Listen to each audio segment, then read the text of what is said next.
The Medina County Sheriff's Office has concluded the investigation involving the burglary which occurred at Mr. Sanders' residence on November 16, 2025. 3 arrests have been made, including the driver of the vehicle, Jarvet Myrick, who was arrested on November 26, 2025. 2 of the suspects which committed the burglary have also been arrested. DeAndres Jackson was arrested on December 16, 2025, and Maurice Xavier Taylor was arrested on December 29, 2025. The 4th suspect, who committed the burglary, Carlos DeAnthony Morris, has an active warrant for his arrest for burglary, a felony of the 2nd degree. His current whereabouts are unknown. The suspects have been confirmed to be from the Atlanta, Georgia area and utilize a rental car from Enterprise Rental to commit the crime. In this slide, you can see the 3 suspects entering and exiting Mr. Sanders' residence. This footage was acquired from Mr. Sanders' security system within his home. In this 4th slide, the suspect vehicle is seen from a neighboring residence security camera, as well as an additional photograph of the suspect vehicle, which was captured by the flap camera system.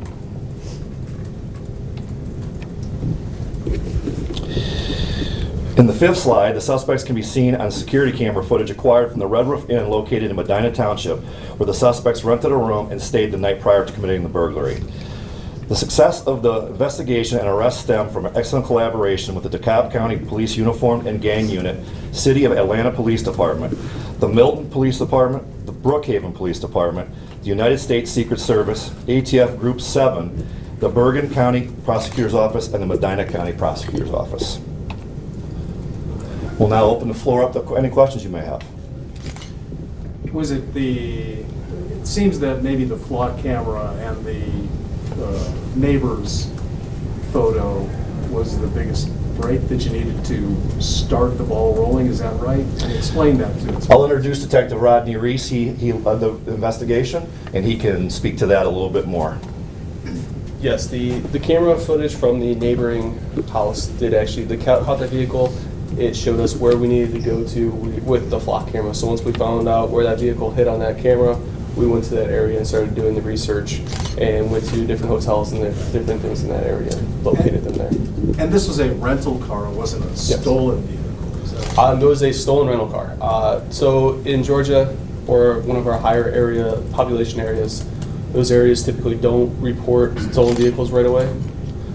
So it was reported stolen through their department. We found that out through talking with Enterprise, and then eventually it was reported to the law enforcement that it was stolen. You have reported that $200,000 worth of property was taken from Mr. Sanders' homes. What did that consist of? He has said it was not jewelry. Most of it was totes and luxury bags. I believe there was one ring that we ended up discovering that was stolen as well. Do you have any? Were these fellows residents of Georgia? Were they residents of Ohio? And where were their arrests made? They're residents of Georgia. All 4 of them are. They were all arrested down in Georgia as well. Why do you think they came up to Ohio and specifically Mr. Sanders' home? That I do not have that answer to. They target high-end individuals that have a lot of money, and they go to their houses, they break in, and they take anything of value, and they go and sell it. Do you believe that they are tied to any other open burglary cases with high-profile individuals such as Miles Garrett? No, I don't believe they were associated with the Miles Garrett break-in. Do you believe he was associated with any other prominent burglary cases here in Ohio? In Ohio, no. Not that I'm aware of. Any other professional athletes across the country, though? Yes, but those ones are not public knowledge at the moment. Okay. Can you give an update? You're still looking on one more suspect, correct? Correct. Any information the public should have? I mean, you just showed his picture and his name, but anything else you want to share that you can provide on what? He is out of the DeKalb area down in Georgia. That's all we know.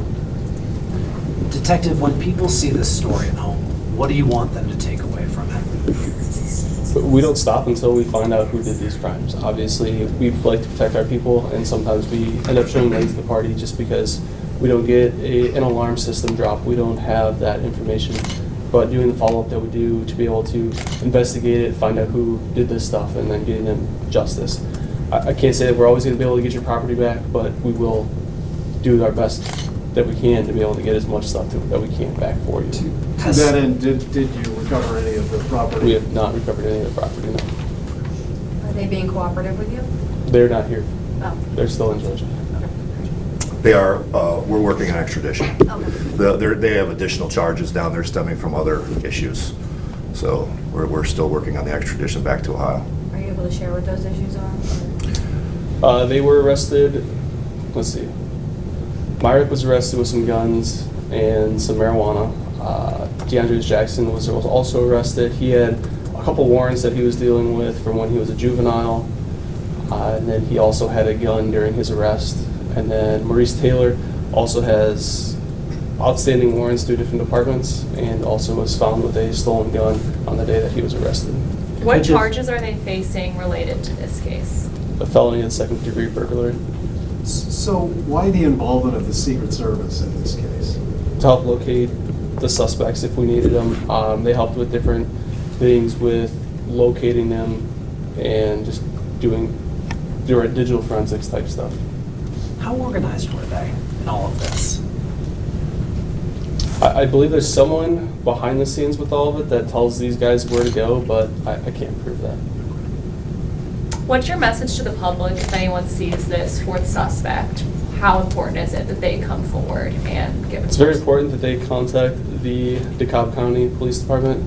Or the Sheriff's Office. They are the ones that actually helped me solve who these people were. They were very helpful. Anybody I had pictures of, I sent it to them, and they were able to identify who they were of these four suspects. Do you consider them dangerous? Yes. Why? Their records show anything from theft to aggravated robbery.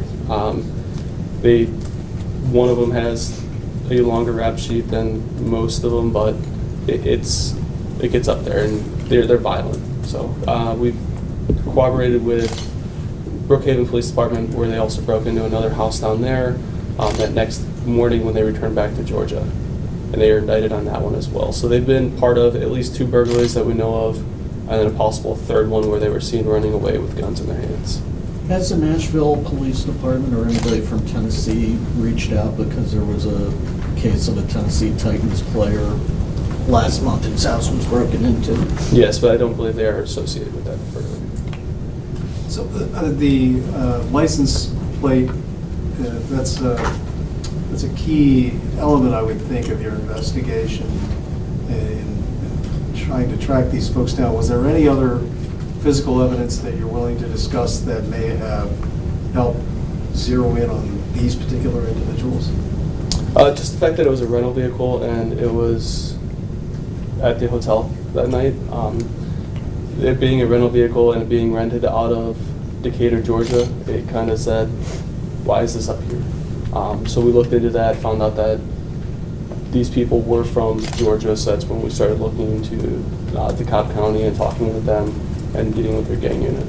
And I know you've addressed this before, but the individual who is still wanted, what is his accused role in all of this? He is one of the 3 suspects that went into the house. Do you believe that these are the only 4 that are tied to this crime? Yes. Any indication of which one is the ringleader? No. So where was the car stolen from, and then did they drive the car from Georgia to Ohio, or how did that all play out? Yeah, so the vehicle wasn't per se stolen, so they didn't go to someone's house and steal it. When Enterprise gets a vehicle rented out to somebody and it doesn't get returned, that's when it's being reported as stolen through their systems. So it wasn't, somebody rented it, and from my investigation, it was rented out to somebody else, and then somebody else rented it, and then they ended up driving it up here. What's it been like for you to see this recent rise or appearance of rise in crimes and burglary crimes tied to professional athletes?